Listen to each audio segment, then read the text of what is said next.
Alright, what's up guys? In this video, I'm going to go over how to play the Glek, um, and I will go through the problem sets as well.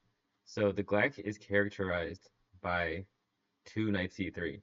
So one really important idea in every opening is what squares is kind of where the battle is fought over. And here's the d5 square. The d5 square is really, really important. We always want to control d5.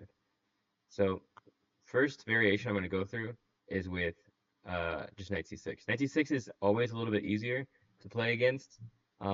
Pretty much no sweat, and you kind of get everything that you want.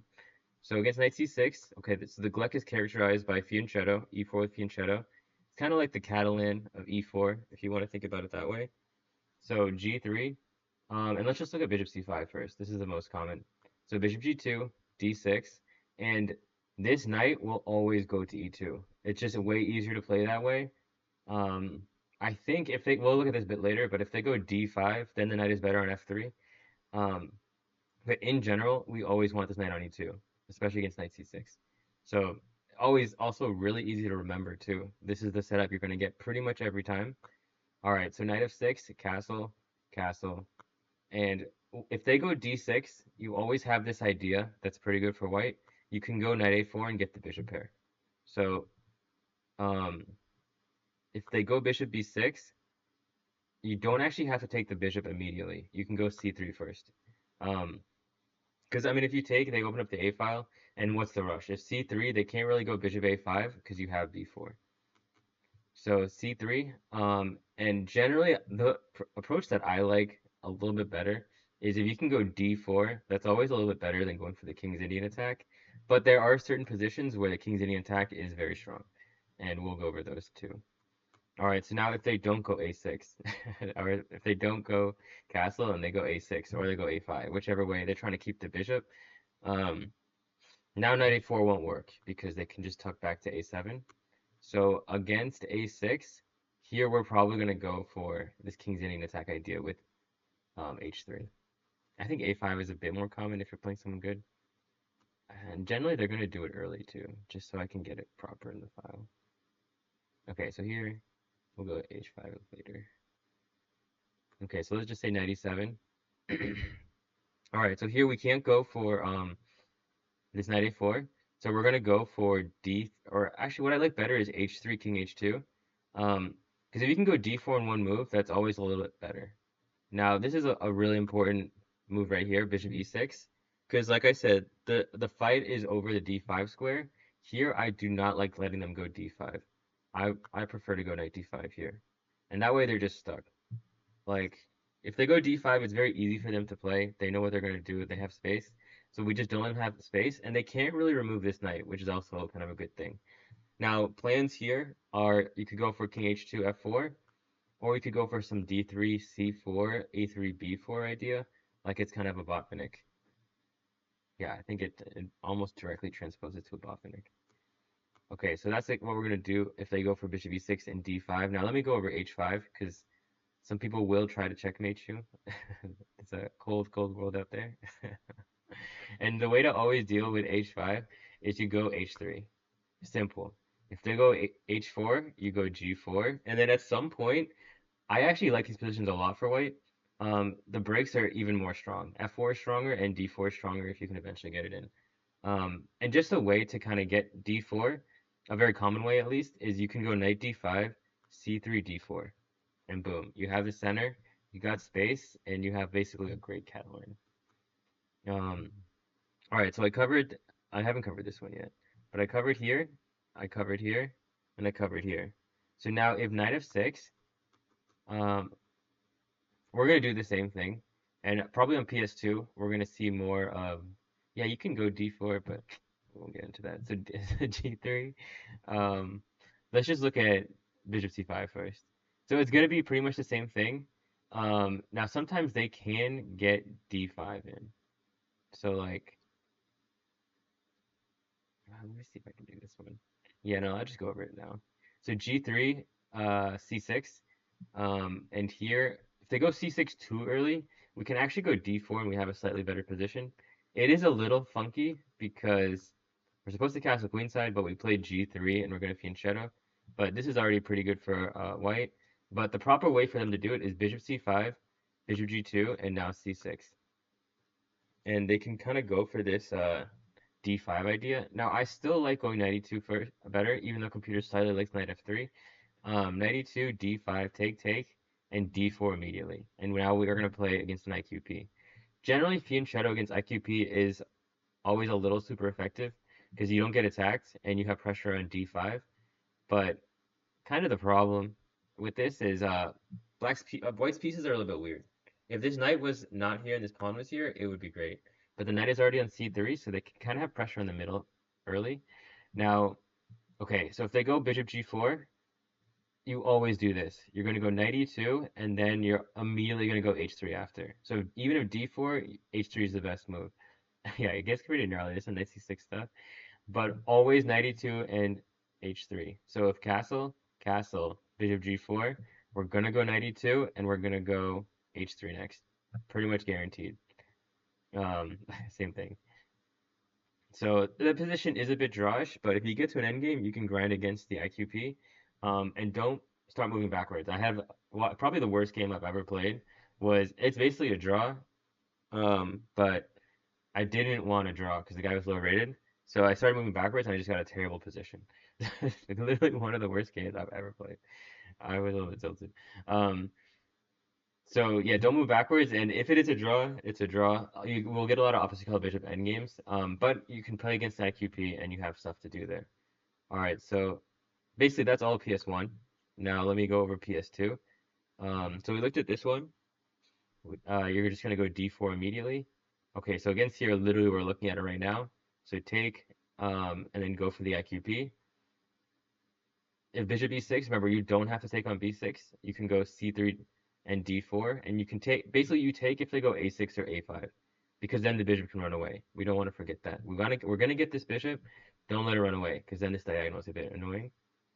Um, okay, so let's look at like this bishop e4. This one is played. Ethan likes this one. Don't know why. I don't think this line is the most challenging, but he really likes this line. Um, bishop b4. Or probably it's a knight c6. And here. Okay, bishop b4. Okay, so we're gonna go. I think we go bishop g. Yeah, bishop. Oh, you can actually go knight d5 immediately, huh? That's already good here. You can go bishop g2 as well. So probably against knight f6 is where you're gonna see. I'm probably like this here, and this. Okay, yeah, this is actually the position that I was trying to get to earlier. So once again, you can go knight d5 here. That's always kind of live. But all right, we'll just keep it what we know. Here, let's say d6, castle, castle, and we're gonna go like h3.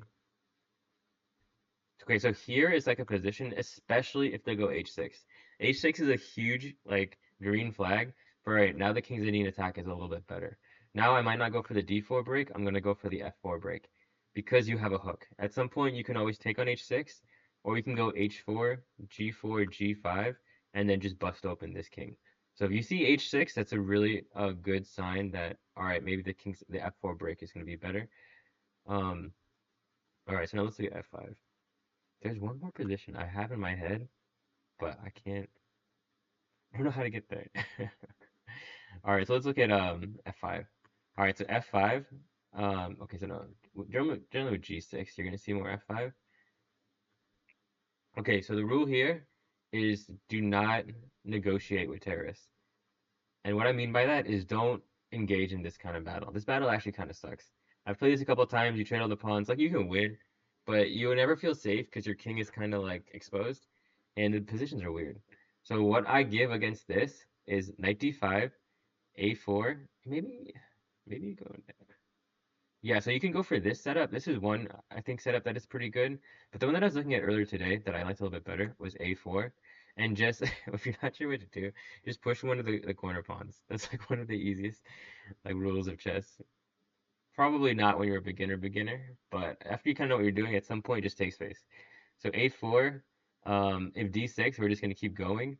And I think now we're gonna go for this knight D5. And if they ever go for this, this is actually kind of it's kind of weird, but you are up a pawn, and it's a funky position for sure. But there's a lot of ways that I could see white winning this position. Um, and if they go a5, like here. I think we're gonna go for this d4 break. So either, okay, try to go for bishop h6 or go for d4. And this position I think is very playable too. It's like an interesting Italian. That's the way I see the Glek. And I mean, end of the day, e4 e5 is like it's gonna be a not a very electrifying game. If you want electrifying, check out my other video on the Scotch Gambit.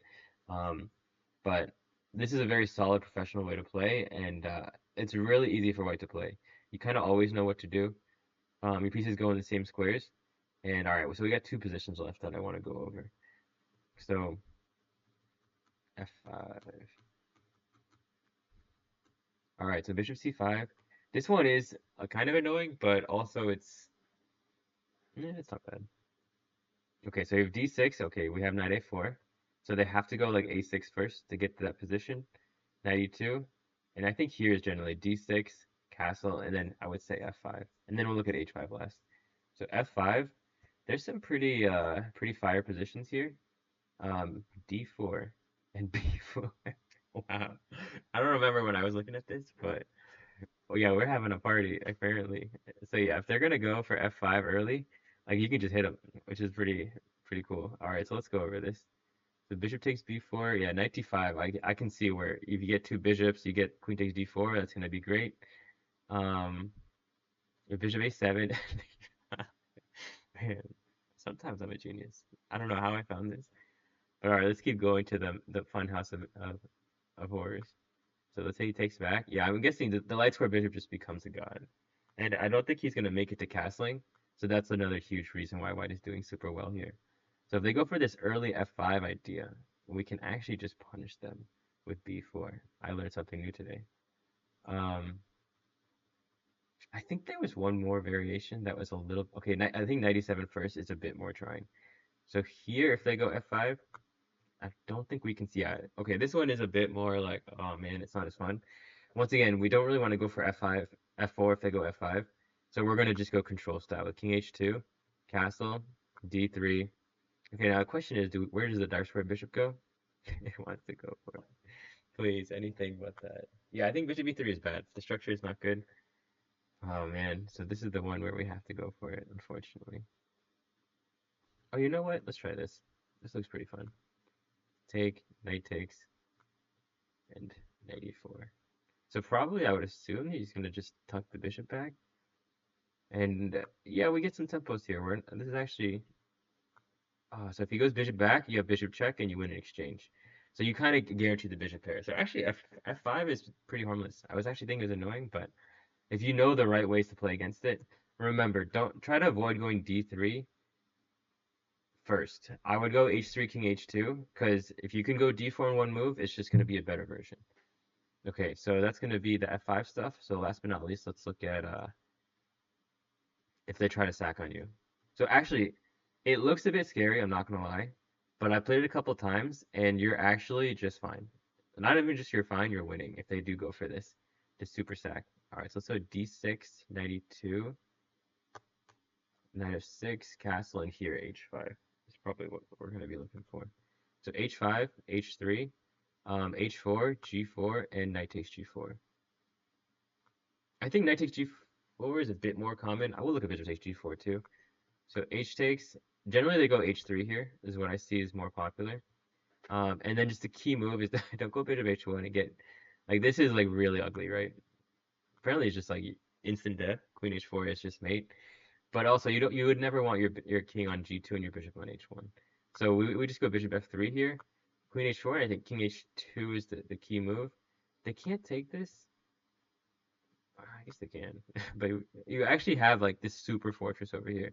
It looks scary. I'm not gonna lie. It like even bishop g4 is actually a blunder because you can take and take on f2. Um,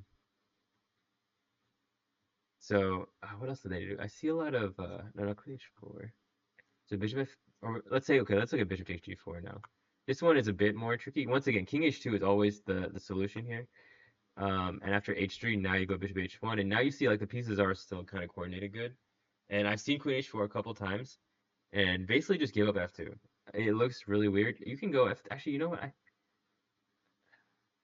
Oh wow. So if you're gonna give up f2, you have this cool variation, bishop g5, bishop g1, knight takes g1.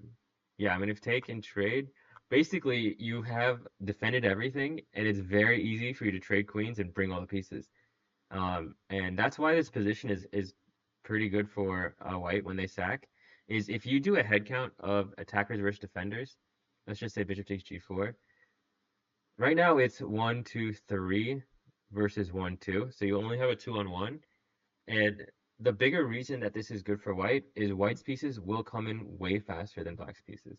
Like I just have to go king h2, d3, bishop e3, and then it is solid as a rock. Like then white has no problems. Um, and you just trade off everything really, really fast. All right, so let's look at bishop takes g4 too, just to have complete clarity of this position. So h takes, knight takes, and here, okay, just bishop h3. So probably they're going to go h3 first. You go bishop f3. Wow, knight takes g4 is really annoying. I mean, it's +3, so I think we can see. Once again, they always look a little bit scary. Okay, let's actually look at this. Okay, this is when the computers have a sense of humor. Like when they start putting exclamation marks and question marks on moves, like that's like they're basically like kind of talking to us, is the way I look at it. I think it's I always think it's funny. So basically, you're gonna give a piece back. You are up 2 pieces right now, so you have money to spend. Take, probably knight g3, and then you're good to go. That should be it. All right, so that's all the problem set questions. Yeah, they should all be answered. And honestly, like as long as you know control the d5 square, put the knight on e2, um, you know the opening really, really well. None of your opponents have a database, have problem sets, and have a video going through it. And I've played this for I would say about a year now. It's been a sec.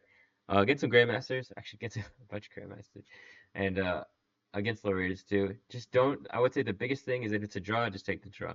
Don't try to force it too much. Like, um, there are some positions in chess that are more draws than others. Other than that, hope you guys enjoyed the video. Um, and I will put the other information later. All right, peace.